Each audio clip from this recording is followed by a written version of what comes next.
હવામાન વિભાગની આગાહી અનુસાર રાજ્યમાં આગામી 7 દિવસ વરસાદની ગતિવિધિ યથાવત રહેવાની આગાહી વ્યક્ત કરવામાં આવી છે।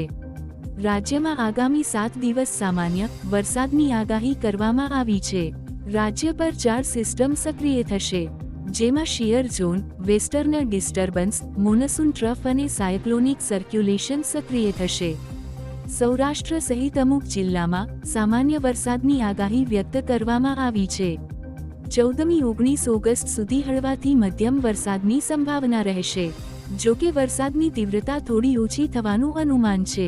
આ સમયગાળા દરમિયાન અનેક સ્થાનોએ હળવાથી મધ્યમ વરસાદ જોવા મળી શકે છે, તો કેટલાક જિલ્લાઓમાં ભારે વરસાદની આગાહી કરવામાં આવી છે, જેમાં મહીસાગર, દાહોદ અને છોટા ઉદેપુરમાં ભારે વરસાદ ખાબકી શકે છે।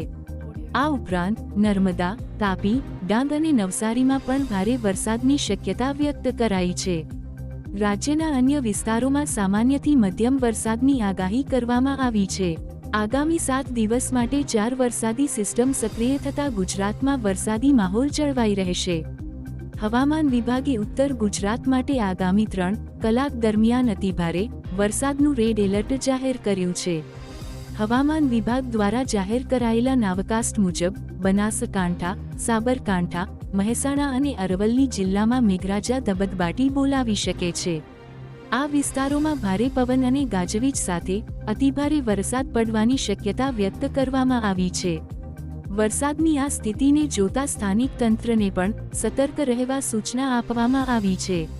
નાગરિકોને પણ સાવચેતી રાખવા અને બિનજરૂરી બહાર ન નીકળવા અપીલ કરવામાં આવી છે।